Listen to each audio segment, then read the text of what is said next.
Olá, gente, boa noite. Vamos entrando. Desculpe a demora, mas hoje foi um dia atípico. Mudanças, arrumações, coisas de pandemia.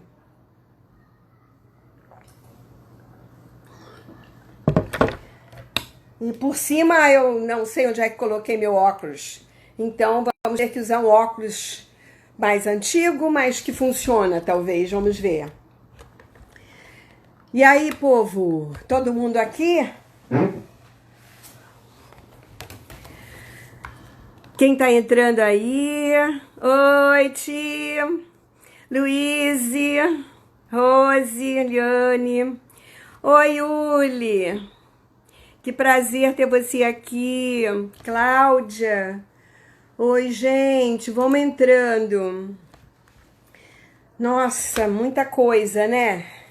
Pra gente administrar mesmo assim, isolado, né? A gente tem que fazer tanta coisa. Oi, Dé! Oi, Dé! Depois eu quero falar com você, hein? Ai, vamos lá, Cândida, querida. Cláudia, vamos entrando. Liane. Ai, que bom, gente. Vamos entrando. Vamos entrando. Vamos dar 5 minutinhos. Vamos preparando aí as suas perguntas.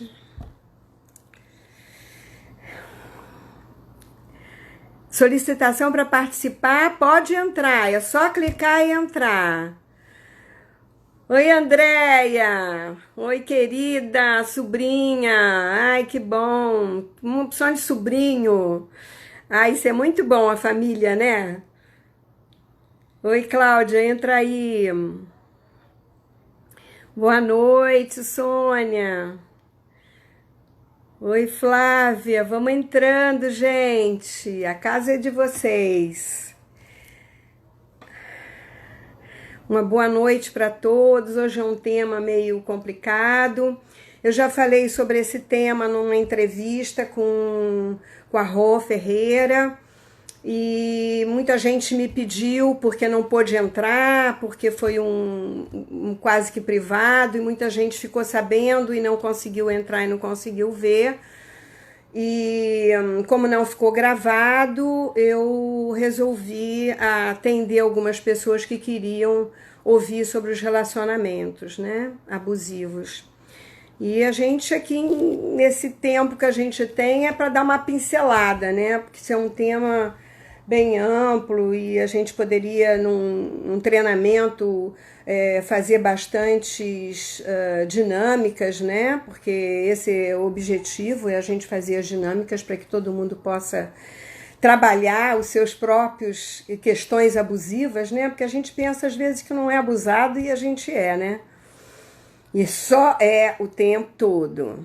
Então, assim, desde uma forma do outro não respeitar suas ideias, né, invadir você o tempo todo, são formas abusivas, né? E aí, tá todo mundo aí? Núbia, Miriam, Flávia, Maria Lúcia, Cláudia, Cíntia, oi! Vamos entrando, ai, que bom ter vocês aqui. Será que eu posso começar? Que horas são? E esse óculos aqui não tá bom não, sabia? Deixa eu ver. Tá. Ok, acho que já dá pra gente começar. E à medida que eu for... As pessoas podem entrar. É só entrar e clicar lá no meu... Que tá ao vivo. Clicou, entrou no Instagram. Tá? Pode entrar, gente. Então, assim, tá, podem entrar, é só clicar. Quem quiser entrar, pode entrar. Não paga nada, gente. Vão entrando. Muito calor aqui no Rio de Janeiro. Hoje tá bem quente. E a gente tem que botar umas luzes, aí fica mais quente ainda, né? Bom, gente, Eu queria falar hoje para vocês, abordar um pouquinho esse tema de relacionamentos abusivos, que pode ser físico ou emocional, né? Dentro de abusos, pode ser vários tipos. Eu vou tentar abordar vários que der tempo para a gente fazer antes das perguntas. Na realidade, o abuso é sempre uma ação indevida ou incorreta de alguém, mas é sempre uma questão de querer ter poder sobre o outro. Em geral, os abusos é uma dinâmica conflituosa de ter mais, de saber mais, de se colocar mais em relação ao outro, né?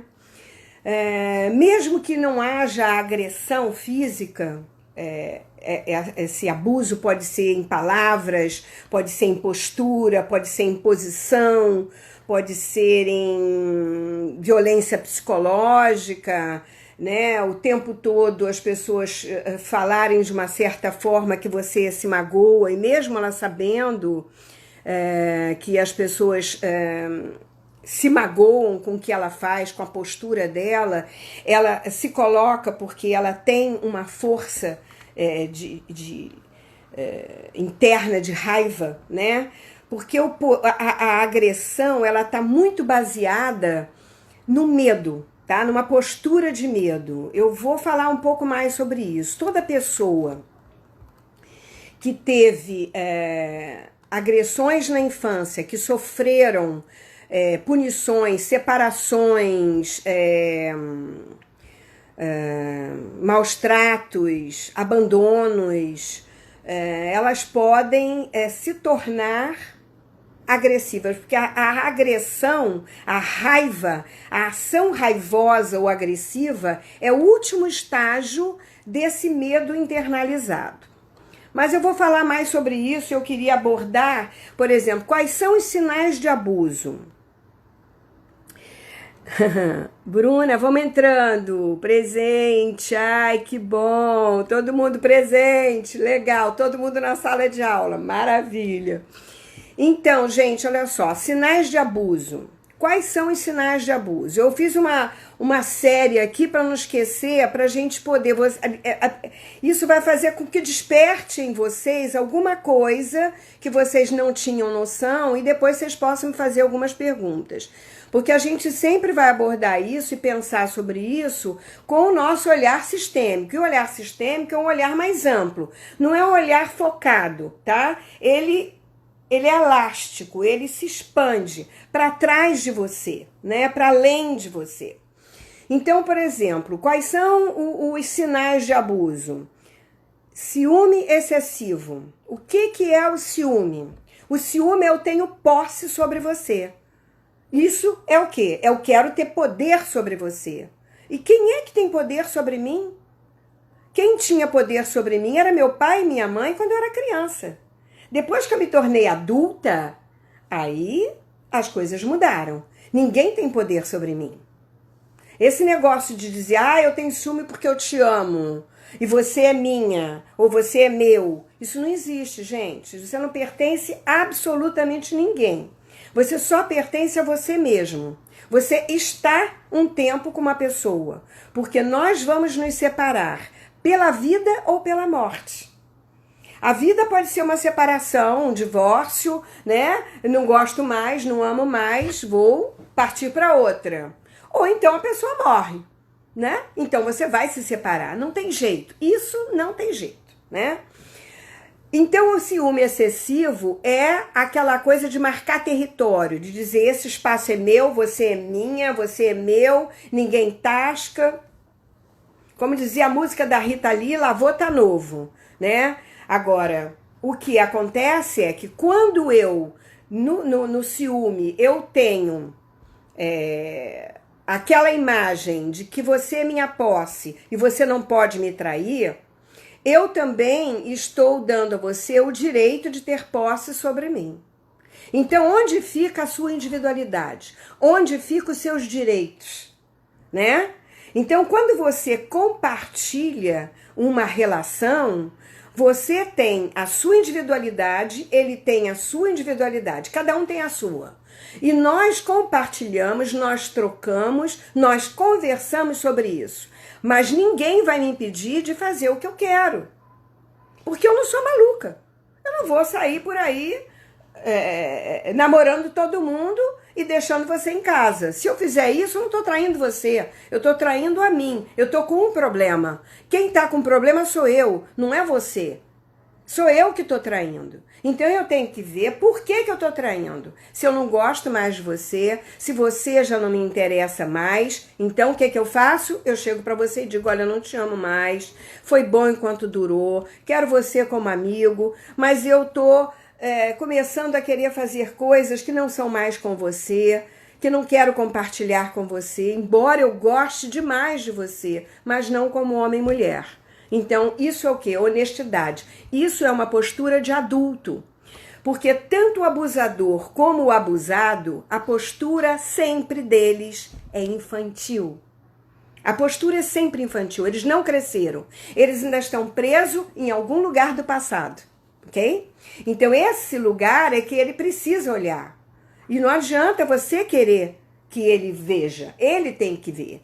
Então, o máximo que você pode fazer é dizer, olha, isso não está correto, essa atitude sua está exagerada, nós precisamos resolver isso, nós precisamos ver aonde que está a fonte disso.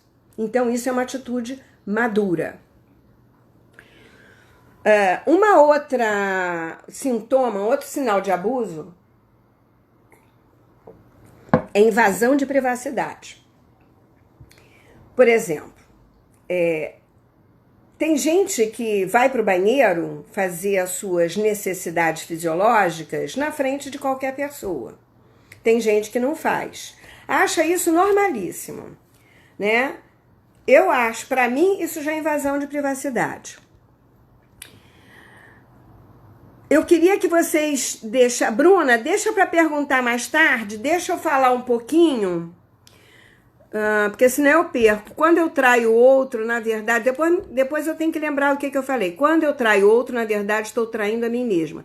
Isso tem muito por trás, que inclusive pode ser merecimento. Eu não mereço ser feliz em outras coisas.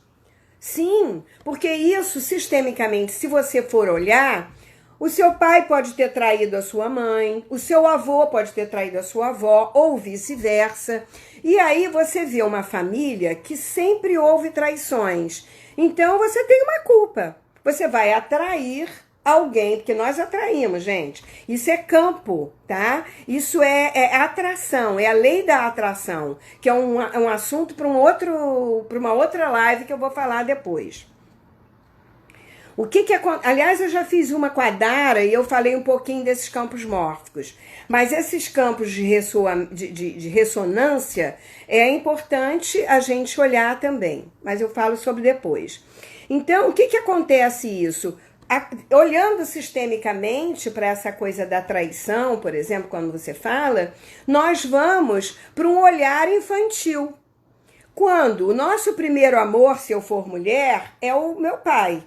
Então, o meu primeiro amor, o meu foco é meu pai. O que meu pai fez com a minha mãe? Quais foram as tendências da relação de casal? O que eu vi em casa? Foi briga? Foi conflito? Foi traição? Foi pancadaria? Foi abuso? Foi agressão? Então, eu não posso ser feliz. Se a minha avó, se a minha mãe não foi, como é que eu posso ser feliz? Como é que eu posso ter um homem que me trate bem? Então eu vou atrair mais do mesmo. E eu não percebo isso. Eu sempre atraio alguém que também já foi abusado, ou alguém que já foi agredido. Sempre a mesma coisa, porque relacionamento conjugal, gente, de relacionamento é espelho. Eu sempre vou atrair alguém que eu preciso olhar, que eu preciso ver algo em mim mesma. Eu não estou dizendo que é tudo, tá? Dentro da relação. Então, assim, é aquilo que está... entra aí, Carlinhos, chegou na hora. É aquilo que está projetado, que eu preciso olhar, que eu ainda não resolvi no meu campo familiar. Então, o que acontece? Eu vou atrair uma relação que vai mostrar para mim exatamente aquilo que eu preciso ver, aquilo que eu preciso resolver no meu campo mórfico-genético. Entendeu? Ok. Qual é o outro caso? Invasão de privacidade. Por exemplo, você está estudando para um concurso ou você está fazendo um trabalho. E aí, como eu atendi no outro dia, tem uma festa na sua casa, mas você tem uma prova no dia seguinte, né? Você tem uma prova que você precisa tirar 10, que você precisa passar no concurso. Você não pode perder tempo. O que você fez? Você foi lá embaixo, conversou com todo mundo, falou com todo mundo, cumprimentou, fez o quê? Uma parte social de educação e saiu de fininho e foi para o quarto. E aí vem o seu pai, que é um cara agressivo, que é um cara poderoso, aquele que quer estar no comando, chega lá e agride você, briga com você, invade a sua privacidade. Ele não está respeitando o seu espaço, ele não está respeitando o seu tempo, ele não está respeitando o seu projeto de futuro. Isso é abuso. Isso é abuso. Ok, vou falar mais. Pode entrar, todo mundo, gente, é só clicar lá e entrar, tá? Ai, Graça, você é uma fofa. Graça tá na Suíça, 1h da manhã, ela disse, eu vou ficar esperando. Bem-vinda, amor. Então, esse movimento de você perceber que pequenas coisas não são invasão, mas são invasão. Né? Uma mãe que tá o tempo todo dizendo, você não faz isso certo, você não faz errado, já falei, você fez de novo. Isso é abuso. Pai que bate em filho, isso é abuso. É abuso do maior sobre o menor, ou do masculino sobre o feminino. Mãe que bate também em filho, né? Ou que faz caçoada, né? Menino às vezes fica dançando com as meninas, aí fica, parece uma arica, não sei o quê. Isso é abuso. São pequenas coisas que são abuso. Hoje, gente, eu coloquei um link para o YouTube da Nete Guimarães, numa palestra maravilhosa que ela faz. Uma palestra grande, mas é imperdível. Vocês têm que assistir do início ao fim. Ela faz uma visão do que a mente má e e ela coloca como assistente de Mengele as pessoas que são más, né? Que ele foi um cara que fez laboratório em gente como se fossem ratos na época da guerra. Todo mundo conhece Mengele. E as pessoas têm várias situações e ela coloca isso muito bem colocado, com pesquisa científica e tudo mais. Gente, vale a pena. Isso aí é uma outra palestra. Vale a pena vocês assistirem, porque entra nesse papel da pessoa má, tá? Daquela pessoa que faz maldade com o outro, que bate, que machuca, que mata por amor, né? Quem é que mata por amor? Porque eu amava. Isso é poder sobre o outro. É posse.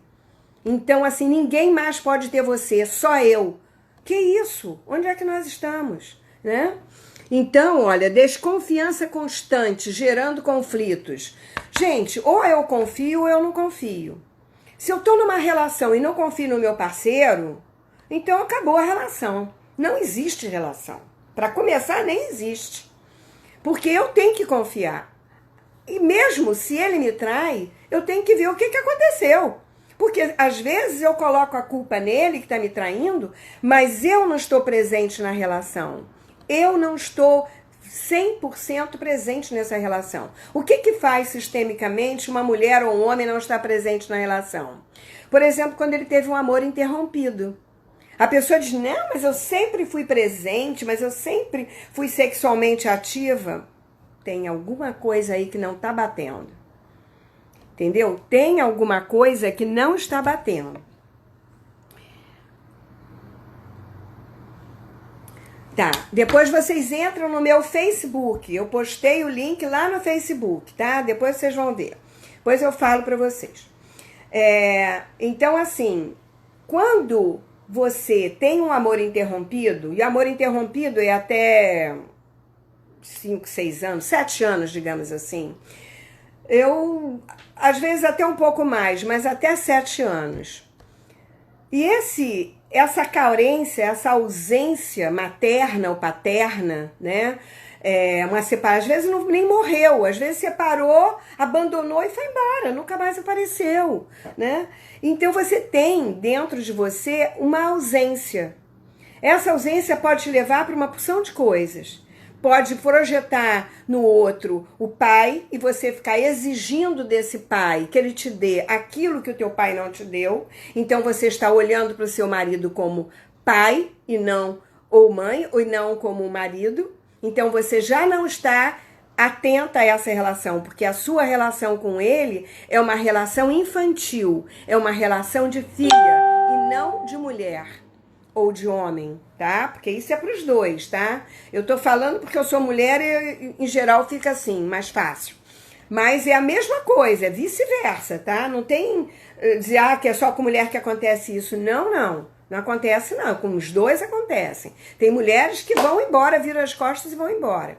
Então,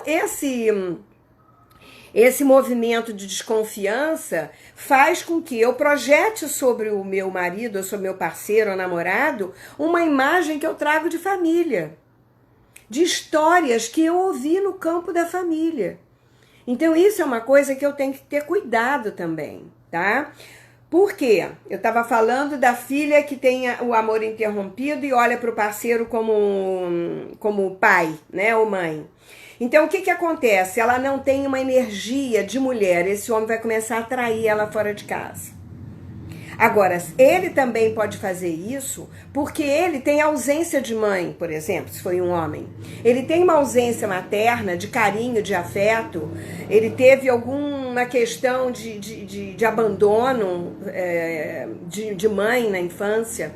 Ele vai estar sempre atrás da busca desse amor materno. Então ele vai sair de amor em amor, de mulher em mulher. Eu até postei um da Bela Adormecida, que tá o homem passando assim, o rosto. Eu acho que eu coloquei no Instagram ou no Face, não sei, um GIF muito interessante que mostra isso, porque ele tá atrás desse amor. Então ele fica buscando nas mulheres aquele amor que tá faltando na alma dele. Então, sempre agressor e vítima são sempre imagens de criança. Eles estão agindo infantilmente, ok?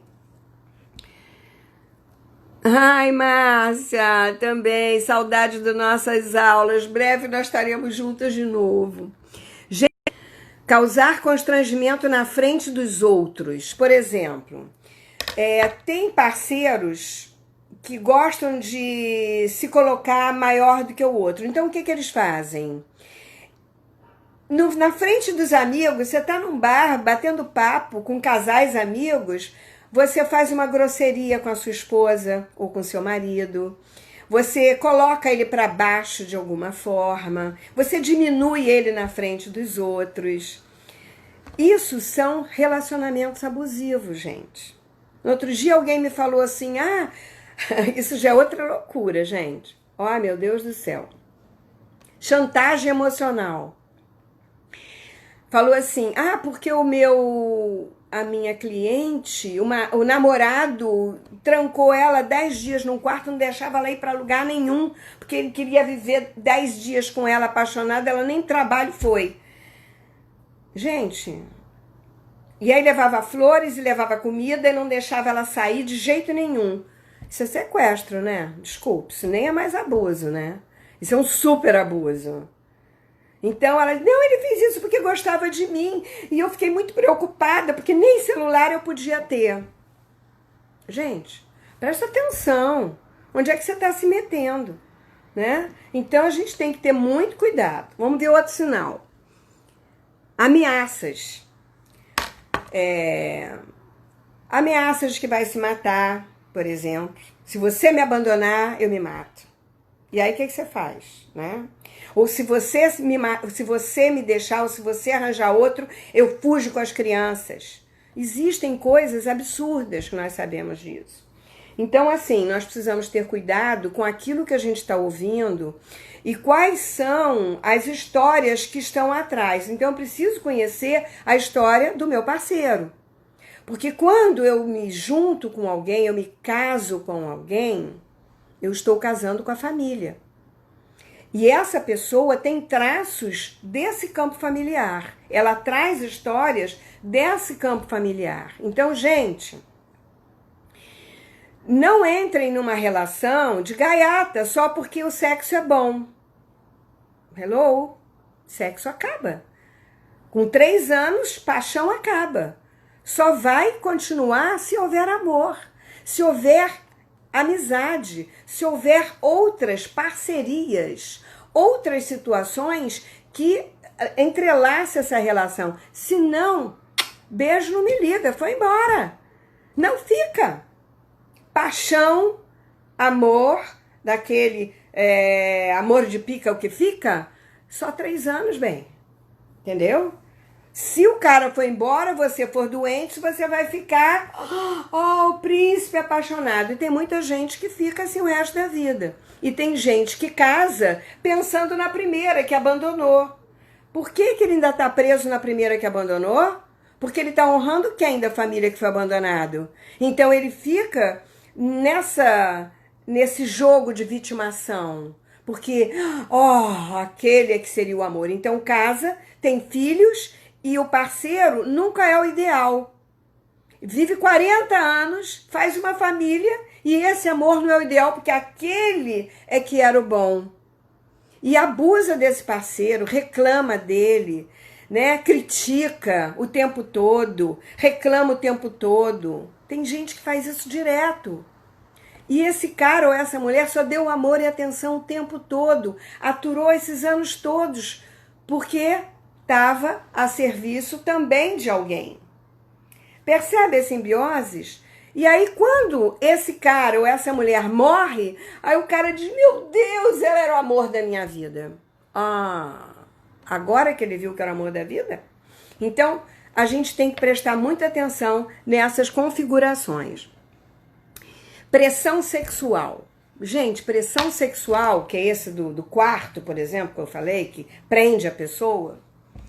Pressão sexual é assim, então porque eu te amo e eu quero ter mais prazer com você, então nós precisamos fazer uma homenagem à Troie. Então coloca alguém nessa relação e você, para não perder o amor, você se submete. E, em geral, os homens fazem isso, mas tem muita mulher que faz também e os homens se submetem. Tem de montão. Então, assim, até que ponto eu vou me submeter porque eu amo essa pessoa? Mas será que essa pessoa me ama? Será que ela não está invadindo a minha privacidade? As minhas crenças? Será que eu não estou ferindo o meu corpo na hora que eu permito ser abusada? Só em nome desse amor? Que amor é esse? Então, outra coisa que a gente tem que ficar esperto, gente. Muito esperto. Falta de respeito em opiniões e escolhas. Por exemplo, você escolhe uma roupa, nossa, que horror. Não, mas esse cabelo, você vai com essa roupa? Deus me livre, prefiro ficar em casa. Então, assim, qual é o jeito de falar, gente? Para começar. Porque tem gente, por exemplo, que namora, se empeteca toda, como, né? Tô toda lindona aqui, arrumada, produzida. Depois que casa, vira outra coisa, não se arruma mais, né? Não se pinta mais, não se ajeita mais, vira uma matrona. E aí, o que acontece? O outro começa a martelar em cima. Por que você se colocou de uma forma que você não era? Por que você se apresentou com uma máscara diferente daquela que é você? Então, esses movimentos fazem com que invertam as situações nas questões e nas posturas. Então, a gente tem que ter cuidado para ser honesta com você mesmo, porque senão vai gerar conflito. Outra coisa... Proibições demasiadas, tipo amizade, roupa, estudos, né? Você quer trabalhar fora? Não pode. Você quer estudar? Não, você não precisa de estudar. Eu vou pagar tudo para você. Você só vai tomar conta da casa. E você não existe. Então, você tem sonhos, você não pode alcançar o seu sonho. Você quer estudar uma coisa, você não pode. Para que você vai estudar isso? A espiritualidade, ai que besteira, para que você acredita nessas coisas? Gente, essa relação já dançou. Porque existem 5 coisas num relacionamento. Você ter religião respeitosa, né? Se for melhor, igual. Profissões, que você respeite a profissão do outro. Aceitar a família um do outro, porque é importante, porque se eu não aceito a tua família, eu não estou aceitando você e possivelmente não vou aceitar os filhos que vêm de você. Isso já começa o abuso de agressão, porque é a sua mãe, porque é a sua avó, porque é o seu pai, porque eu não falo com a sua mãe, porque eu não falo com o seu pai. Isso já começa as agressões, as invasões, né? As ameaças. Então, você acaba perdendo o convívio, porque assim, você casou, a família mais importante é a família que você está criando, é seu marido e seus filhos. A sua família de origem é importante. Mas agora você criou e gerou uma família. Não é que você vai abandonar seus pais, não é isso que eu estou falando. Mas a mesma coisa eu tenho esse casamento. Se eu separei, se eu me deixei de gostar dessa pessoa e arranjo outra pessoa, ou tenho um filho com ela fora do casamento, eu tenho que largar essa e morar com essa. O marido tem que sair daqui e ir morar lá. Ou a mulher. Né? Porque a família mudou. A família atual é sempre a prioridade. Não é que você vai abandonar os filhos, você separa da mulher, não dos filhos. Então, isso pode gerar abusos, né? Abusos de usar os filhos para ameaçar a mulher, para ameaçar o homem, para falar mal do outro. Então, gera um conflito e uma confusão muito grande. Isso são abusos. Irritações, xingamentos, agressões físicas nem se fala, gente. Na hora que chegou na agressão física, pelo amor de Deus, não tem mais, acabou. Na hora que gera uma falta de respeito, que chega ao ponto de se bater um no outro, aí o relacionamento já foi para o espaço, né? E aí nós temos que buscar outras coisas. Na realidade,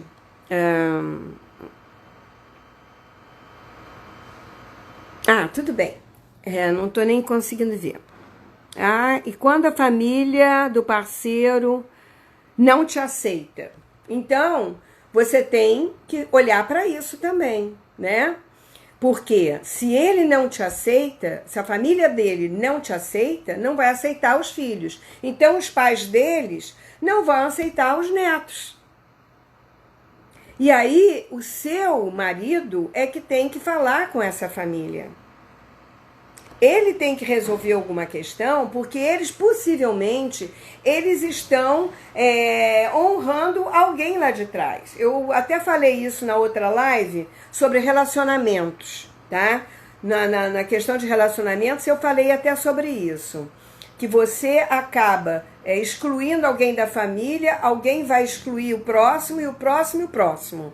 Porque isso é inclusão. Todos pertencem.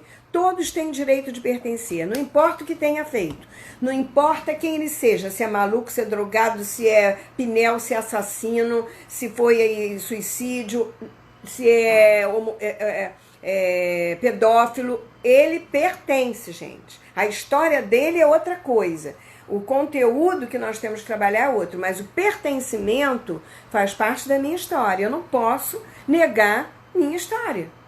História do Brasil, história da Europa, história seja lá de onde for. A minha também é uma história. Então, seja lá o que tenha acontecido, faz parte da minha história. O que eu vou fazer com isso é que é diferente, né? Se eu vou repetir, é que é diferente. Então, a vítima, em geral, ela está emaranhada num campo familiar que também foi abusado. Simone... Selene, quando um cônjuge coloca os filhos contra o outro, quando se separa? Como dar um bom lugar no coração para esse ex-parceiro? Isso é até muito interessante, porque isso é na live que eu fiz de casais, que tá havendo agora, até a constelação tá chegando no direito e tá havendo essas conciliações entre casais. Por quê? Como eu falei, você está sempre espelhando nas relações alguma coisa. O que você pode é dizer para essa pessoa que você vai sempre ter um bom lugar para ela no coração. Porque ela te deu um filho, não importa o que aconteceu. Ela não é sua posse, nem você é posse dela. Vocês se encontraram um dia, trilharam um caminho juntos, tiveram um filho, tiveram uma relação e alguma coisa entre vocês ou já se resolveu, ou já olhou o que tinha que olhar, ou isso veio à tona tão tão forte, que um não conseguiu mais olhar. Então, o que acontece? Um ainda não percebeu, o outro já percebeu, não gostou e está caindo fora. Eu sugiro que façam terapias isoladas e depois façam terapias de casal. Por quê? Essa família nunca mais vai se separar, gente. Vocês fizeram um filho. Se não tem filhos, ótimo, melhor. Porque aí você agradece o tempo que ficou juntos e tchau, né? Ok? Vamos lá.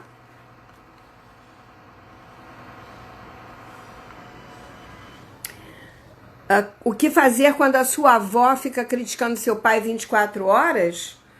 Ah, minha filha, aí a gente tem que colocar uma constelação, porque pode ser tanta coisa, né? Ela pode estar com inveja da sua mãe, porque a sua mãe tem um casamento saudável, mais feliz do que o dela. Ela pode estar projetando uma história da família, ou a mãe dela ou o pai dela criticava o marido dela, ou eles eram criticados pelos pais, porque a gente vai até a quarta, quinta geração, né?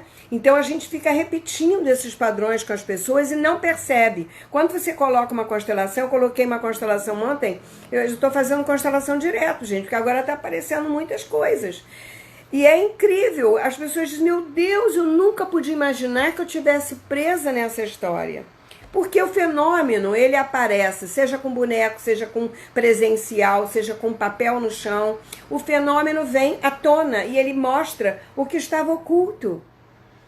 Isso é lindo, gente, porque a gente precisa olhar e entender essa dinâmica para não ficar repetindo. O que é o resultado de uma constelação? A solução bacana de uma constelação é quando o cliente conscientiza, é consciência sistêmica. Ele toma consciência do que aconteceu, ele diz, nossa, eu estava repetindo a mesma coisa e não tinha percebido que eu estava fazendo isso.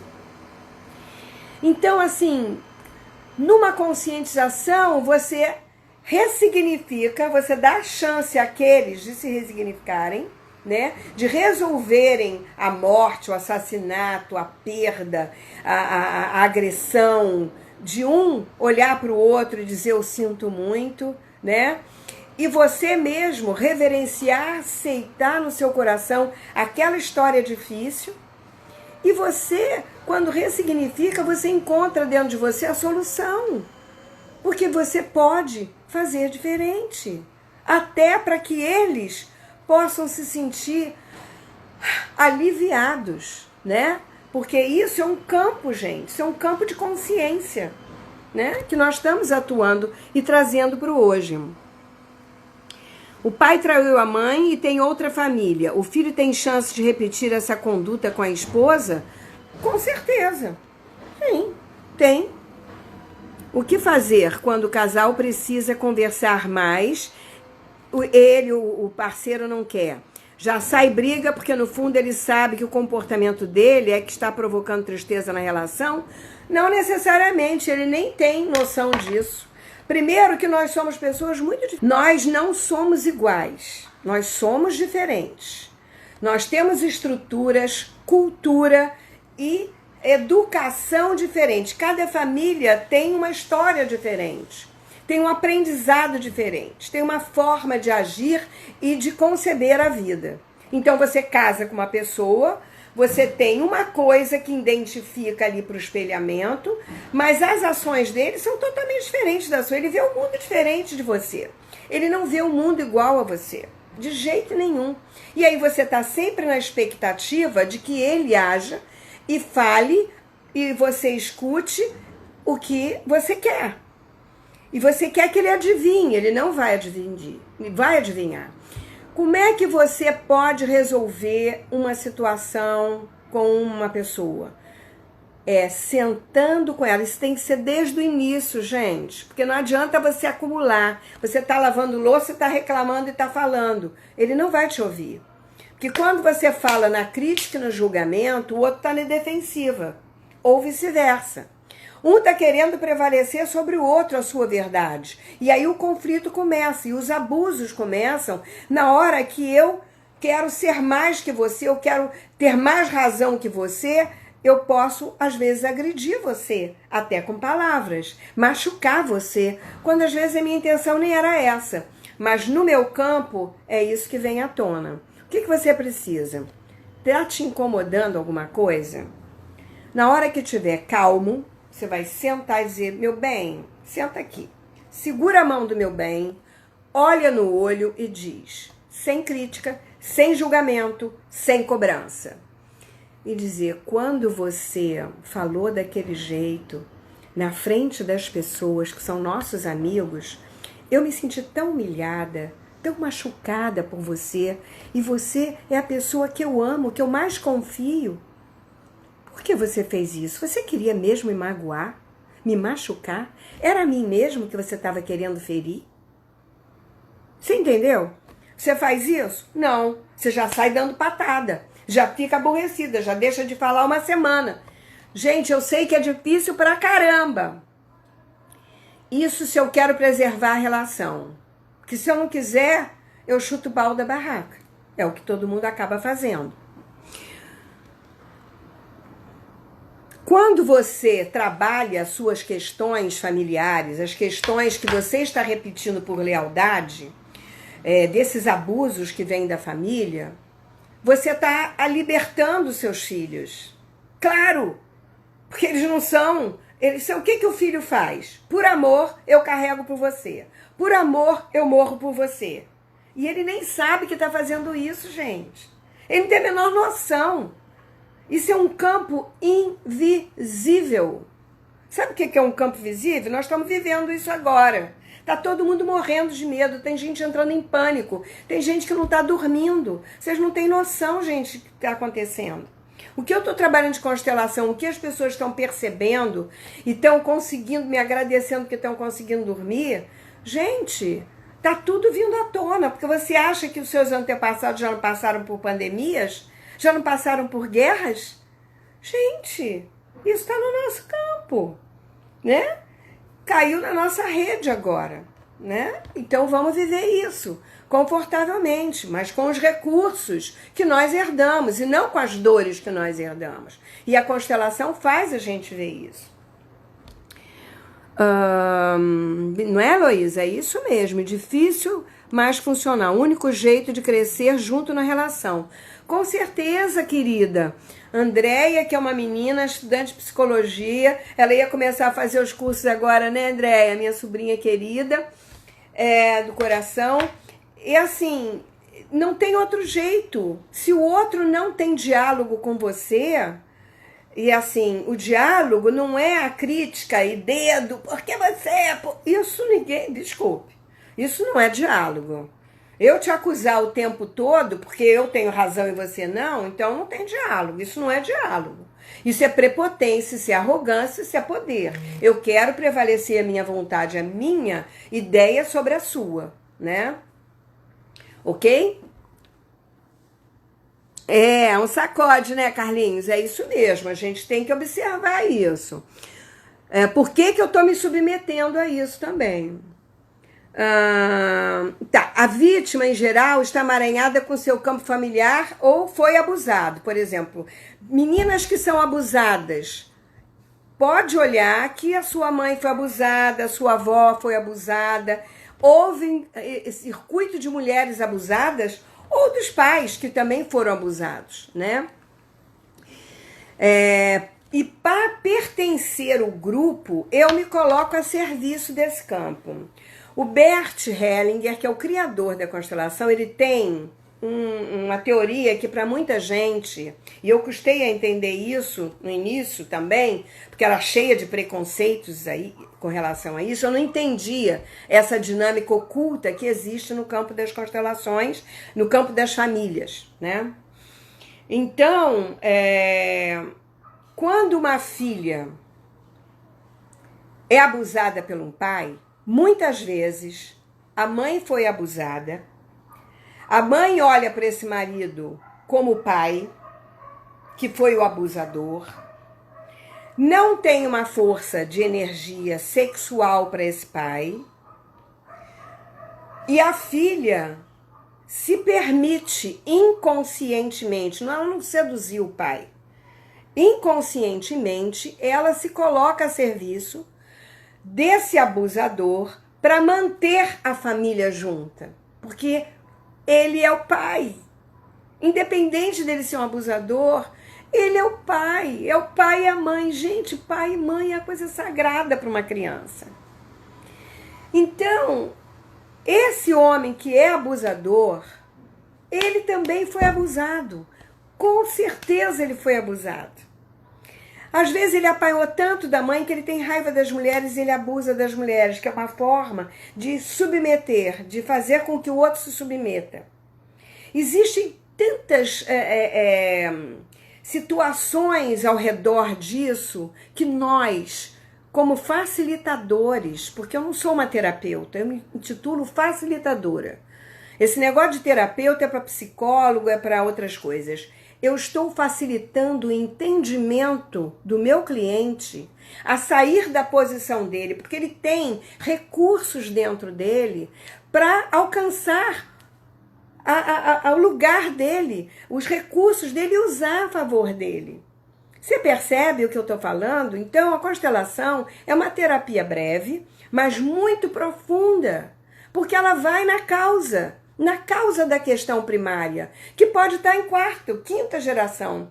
Eu fui numa, no Sul, em Caxias do Sul, que foi a 7 gerações de mulheres que abandonavam seus filhos.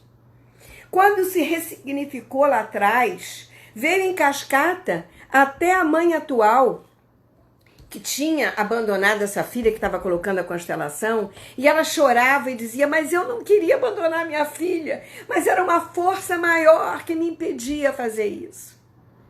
Você entendeu? É uma força que você não consegue sair, como o suicídio. O suicídio é a mesma coisa.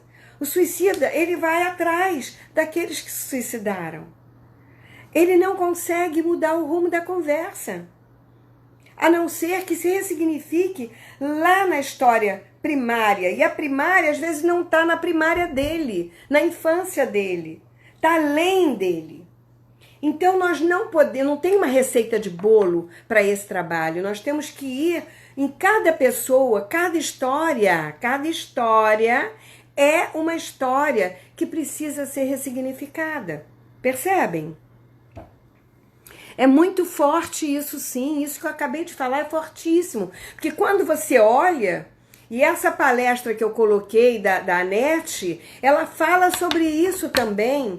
Dessa coisa, por exemplo, você tem um filho que foi morto. Mataram o filho. E aí, o que você faz? Você, se o assassino passar na tua frente, tu mata também. Tu quer matar. Tem gente que não, mas tem gente que faz. Gente, por quê? Ele é tão assassino quanto o outro. O pensamento dele é igual. Por que ele se acha melhor? Tem coisas que a gente tem que parar para pensar. Porque fora da raiva ninguém pensa. Nós viramos animais. E aí a nossa razão é maior que a do outro. Espera. Respira. Não toma nenhuma atitude sem antes respirar, gente. Pelo amor de Deus. Não tem uma história. Tem que saber o que houve. Sabe? O que está por trás desse enredo? É muito difícil a gente ter essa verdade absoluta sobre aquela história. O Bert Hellinger, ele viveu durante muitos anos com os índios Zulus. E lá ele aprendeu muitas coisas. Uma delas foi esse respeito pela família, pela hierarquia, por aquele que chegou primeiro, né? E outra também pelo assassino. Então a família que perdeu o filho, eles acolhem o assassino, o rapaz que matou o filho deles, na casa deles. Porque ele diz assim, coitado desse rapaz, ele não teve educação, ele não teve amor. Pensa, você colocando o assassino dentro da sua casa. Nós não temos essa cultura. E nós somos os civilizados. Eles é que são os aborígenes. Gente, entendeu? A dinâmica do amor pelo ser humano e não pelo que ele faz ou porque ele representa. Isso é muito bonito, gente. E nós temos que ter essa imparcialidade. Senão eu não consigo trabalhar um abusador. E eu não consigo ver a dor dele. Porque para mim, todos têm que ser iguais. Eu não posso dizer, esse eu trabalho, esse eu não trabalho. Esse eu atendo, aquele eu não atendo. Gente, é um ser humano que está precisando de ajuda. Se um abusador, se um pedófilo chegou para mim, é porque ele está precisando de ajuda. Ele deve estar sofrendo muito mais do que eu imagino. Entenderam? E quando num segundo ou terceiro casamento os filhos de um dos cônjuges se acham no direito de opinar na relação, ele está fora do lugar. Isso aí é outro tema que eu já falei na outra live. Vai lá no YouTube, que deve estar lá na lista das minhas lives. Tem 2 lives, eu estou tirando uma antiga e tem uma que está só o meu rosto, entra nessa. Que tá tudo organizadinho, eu tô organizando as lives, tá? E o que eu ando falando, para vocês poderem achar depois, quando alguém perde. Então, esse filho, ele tá fora do lugar. Ele não tem, e se ele não tá respeitando a hierarquia, pai e mãe chegou primeiro. Você tá numa mesa de jantar, e aí chegou, você vai pegar e servir o primeiro o prato que você está servindo, você está cortando um assado, por exemplo, e você está servindo todo mundo na mesa. Você vai servir a quem primeiro? Ao seu filho? Ao seu xodozinho? À sua filhinha? Não. Você tem que servir primeiro ao seu marido, porque ele chegou primeiro. Ele é o pai. Não importa se ele é bêbado, não importa se ele está desempregado, não importa se ele está doente, se ele é depressivo. Não importa. Ele chegou primeiro. Ele chegou antes dos filhos. Então, quem é que não está respeitando a hierarquia? É você e está dando força para os filhos? Ou esse filho se enche de soberba e quer mandar e quer se colocar, às vezes, no lugar de um filho do irmão mais velho? Então, isso é digno de uma constelação já, para colocar ordem na família. Porque senão vai dar maior rolo isso. Vocês nem têm noção. Vamos lá. O que mais que eu tinha para falar aqui? Uma coisa difícil das pessoas também aceitar. A live vai ficar gravada assim. Eu vou deixar gravada, tá? Olha só. E eu não posso perder a hora aqui. 20h59, gente. Já estamos acabando aqui. Já vamos acabar. Vamos ter que encerrar porque eu não queria e falei demais. E esse é um assunto polêmico, né? E nós precisamos falar mais sobre isso. Gente, eu vou falar mais sobre isso depois, ela vai ficar gravada, eu vou ter que encerrar, porque já vai dar 9 horas, senão eu perco e não vou poder deixar gravado para vocês, tá? Se vocês tiverem perguntas sobre isso, por favor, mandem para mim pelo WhatsApp, e aí a gente vai responder a todas as dúvidas que vocês tiveram, tá bom? Um grande beijo a todos, até quinta-feira. Eu quero montar um grupo pra gente estudar, tá? Vamos ver se vocês conseguem. Beijão, gente, até a próxima.